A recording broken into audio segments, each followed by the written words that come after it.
Thank you very much.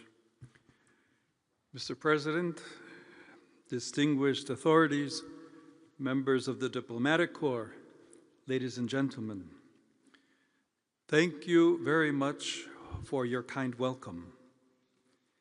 I am pleased to begin the apostolic journeys of my pontificate with a visit to your country, for this land is inextricably linked to the origins of Christianity, and today it beckons the children of Abraham and all humanity to a fraternity that recognizes and appreciates differences. The natural beauty of your country urges us to protect God's creation. Moreover, the cultural, artistic, and spiritual richness of the places you inhabit reminds us that when different generations, traditions, and ideas meet, great civilizations are forged in which development and wisdom are drawn together into unity. On the one hand, it is true that human history has centuries of conflict behind it, and that the world around us is still destabilized by ambitions and choices that trample on justice and peace. At the same time, when faced with challenges, being a people with such a great past is both a gift and a responsibility. The image of the bridge over the Dardanelles Strait, chosen as the logo for my journey, eloquently expresses your country's special role. You have an important place in both the present and future of the Mediterranean and of the whole world, above all, by valuing your internal diversity. Even before linking Asia with Europe, East with West, this bridge connects Turkey to itself. It combines different parts of the country, making it from within, as it were, crossroads of sensibilities. In such a case, uniformity would be an impoverishment. Indeed, a society is alive if it has a plurality, for what makes it a civil society are the bridges that link its people together. Yet today, human communities are increasingly polarized and torn apart by extreme positions that fragment them. I willingly assure you that Christians desire to contribute positively to the unity of your country. They are and feel part of Turkish identity, which was highly esteemed by St. John XXIII, whom you remember as the Turkish Pope, for the deep friendship that always bound him to your people. He was administrator of the Latin Vicariate of Istanbul and apostolic delegate in Turkey and Greece from 1935 to 1945, and worked tirelessly to ensure that Catholics did not exclude themselves from the ongoing development of your new republic. He wrote during those years that here in this nation, quote, "We Latin Catholics of Istanbul and Catholics of other rites, Armenian, Greek, Chaldean, Syrian, etc., are a modest minority living on the surface of a vast world with which we have only limited contact. We like to distinguish ourselves from those who do not profess our faith. Our Orthodox brothers, Protestants, Jews, Muslims, believers and non-believers of other religions, it seems logical that everyone should mind their own business, their own family or national traditions, keeping within the limited circle of their own community. My dear brothers and sisters, my dear children, I must tell you that in the light of the gospel and of Catholic principles, this is a false logic." End of quote.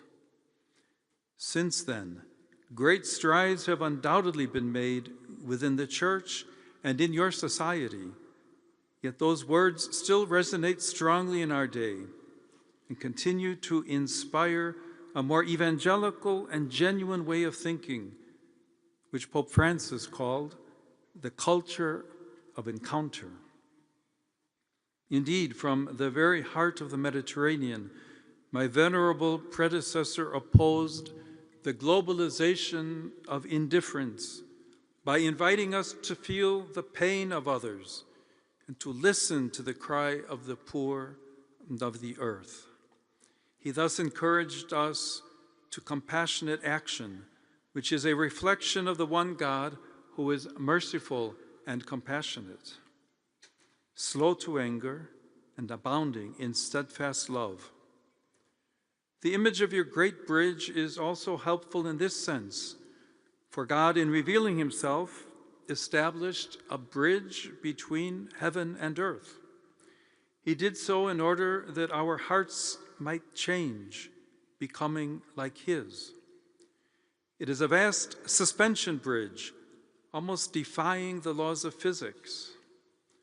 Likewise, in addition to its intimate and private aspects, love too has a visible and public dimension.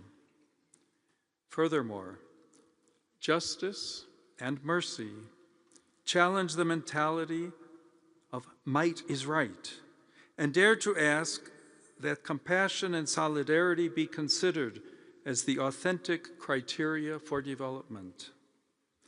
For this reason, in a society like the one here in Turkey, where religion plays a visible role, it is essential to honor the dignity and freedom of all God's children, both men and women, fellow nationals and foreigners, poor and rich.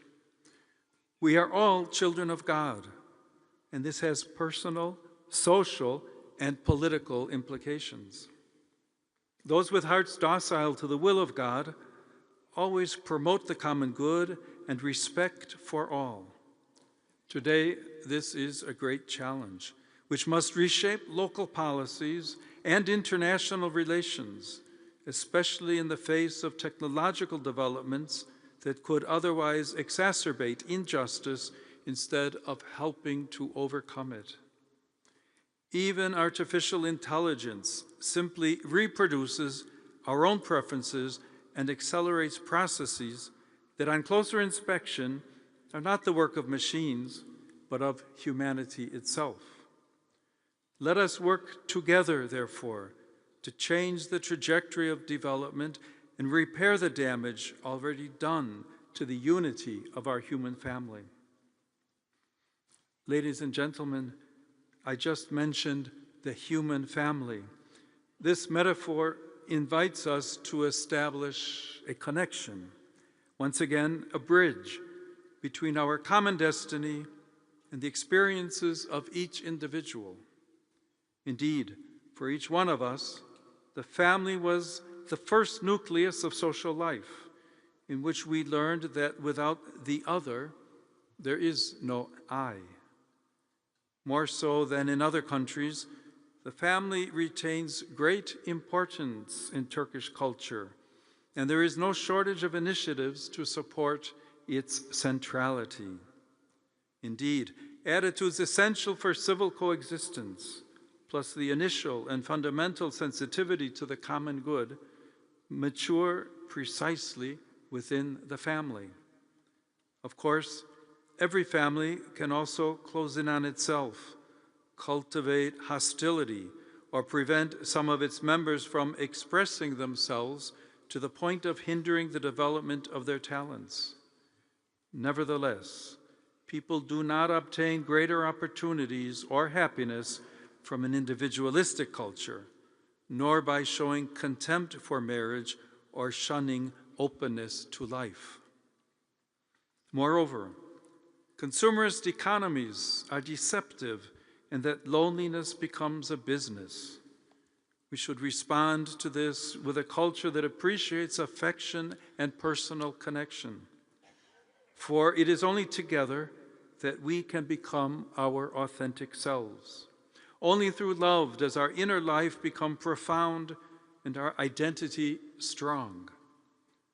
Those who scorn fundamental human ties and fail to learn how to bear even their limitations and fragility, more easily become intolerant and incapable of interacting with our complex world. At the same time, it is within family life that the value of conjugal love and the contribution of women emerge in a very specific way.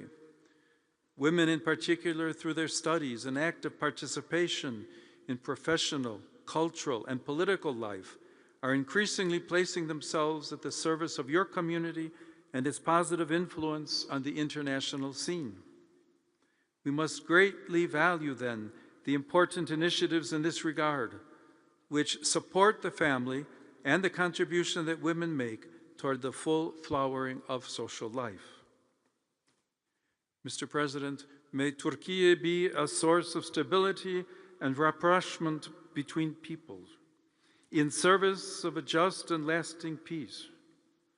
The visits to Turkey by 4 popes, Paul VI in 1967, John Paul II in 1979, Benedict XVI in 2006, and Francis in 2014, show that the Holy See not only maintains good relations with the Republic of Turkey, but also desires to cooperate in building a better world with the contribution of this country, which is a bridge between East and West, between Asia and Europe, and a crossroads of cultures and religions.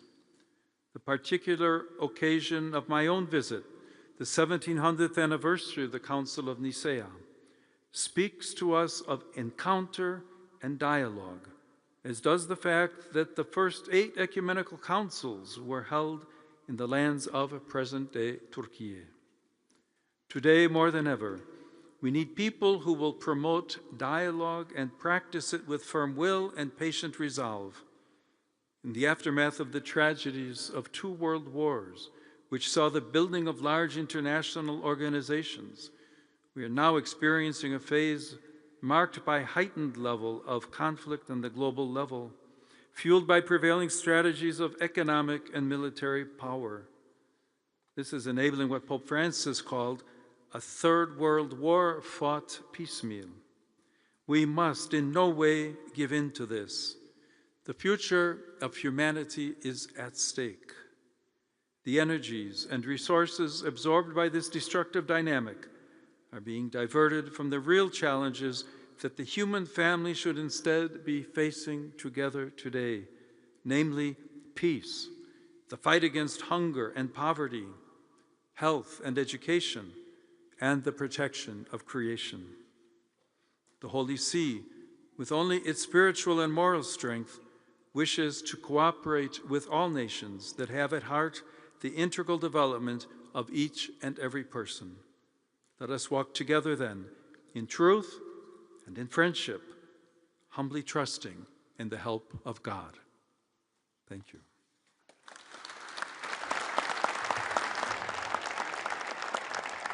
Değerli konuklarımız, özel programımız sona ermiştir. Arz ederiz. Ladies and gentlemen, this marks the end of our special program. Thank you very much.